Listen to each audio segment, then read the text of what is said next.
Никаких предложений не принималось ко второму чтению. Этот закон не был принят, он с первого раза не прошел. На год был отсрочен даже при Садыре Джапарове президенте. Деп оқып атқан кишилер бирөөгө жааган жандыр майдай жагат, бирөөгө жакпайт. С учетом конкретных замечаний, а не огульных вот этих вот критики, огульной черной такой критики, которая идет, мы дорабатываем проект закона.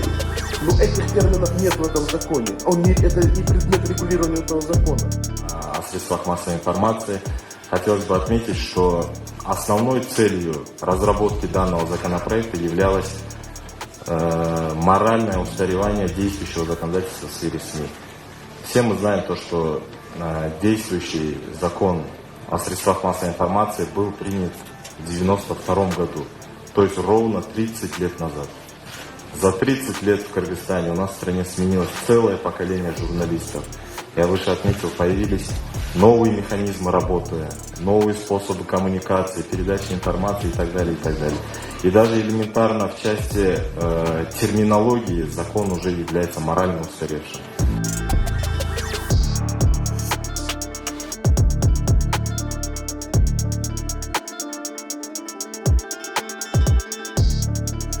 Но вот те требования, которые установлены к самой процедуре регистрации, они носят несколько дискриминационный и даже жесткий, усложненный характер.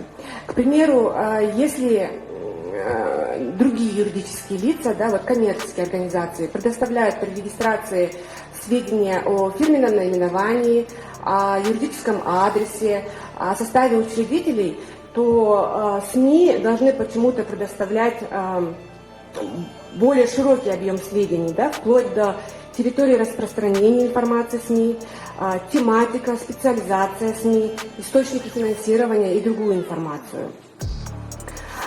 Кроме того, законопроект дает право Министерству юстиции, можно сказать, по собственному усмотрению, решать, является ли наименование СМИ или тематика и специализация СМИ злоупотреблением свободой слова и печати.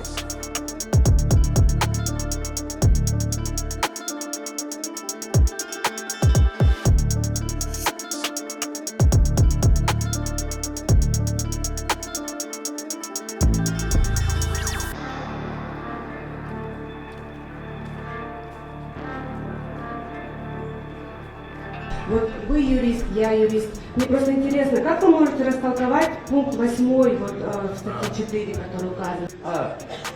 Здесь никаких иных толкований не может быть. Здесь правильно все расписано. И использование скрытых ставок и иных технических приемов и способов, воздействующих на подсознание людей. Что здесь непонятно?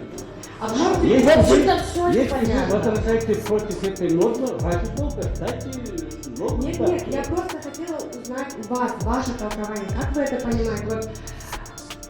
Вот, ставки, воздействующие на подсознание людей, что это? Ну вот честно. Или что за такие способы, которые влияют на здоровье людей? Вот, что это за способы у журналистов? Послушайте, это непонятно же. Ну как это непонятно? Ну, пример тогда приведите, о чем это речь? Вот, к примеру, да, значит, первый пункт. К микрофону, пожалуйста. Возьмите пункт первый, да? Нет, речь идет, я просто... Восьмой пункт говорят, Да. 8. Кто может объяснить? Там все прописано русским языком, все правильно и конкретно. Мы вам просим вас же объяснить, потому что мы не поняли все. Понимаете, вы один из разработчиков. Мы здесь не обвинять вас пришли, а мы пришли понять какие-то нормы. Вы, наверное, что-то подразумевали под этим. Мы это не очень понимаем, поэтому мы хотим развеять эти сомнения. Если вы нам дадите толковое обоснование, может быть, мы и согласимся, кто знает. Я надеюсь, молодежь когда-нибудь смотрели фильмы, может быть, про Великую Отечественную войну, про Вторую мировую войну, и знают, кто такой Йозеф Геббельс. Это гитлеровский министр пропаганды, известный в истории человечества классик пропаганды, творческий наследник которого востребовано и по сей день. Вот основные принципы геббельсовской пропаганды. Пропаганда должна воздействовать больше на чувства, чем на разум. Чем чудовищная ложь, тем охотнее в нее верят, и тем быстрее она распространяется. Вот, уважаемые журналисты, многие из вас прекрасно понимают это, но другое дело, что об этом не говорят.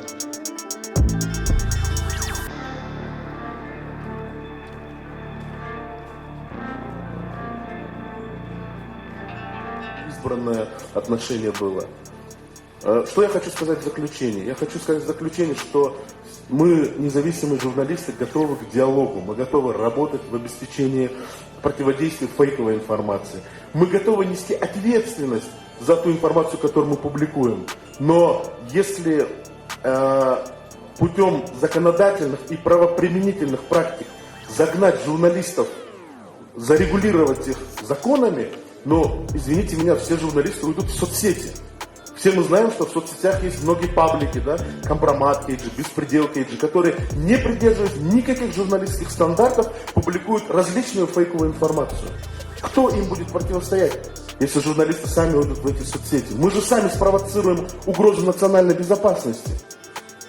Мы же сами, тех журналистов, которые верифицированы, которые известны, которые имеют сайты, которые имеют навыки факт-чека, навыки расследования, которые известны, если мы им будем вязать руки, ну тогда они, наверное, будут скрываться под фейковыми аккаунтами. Зачем это нужно делать? Наоборот, давайте нас, журналистов, использовать против таких негативных вещей, как фейковая информация. Это такая всеобщая, да, проблема. Поэтому давайте решать этот вопрос путем вот таких переговоров. Спасибо.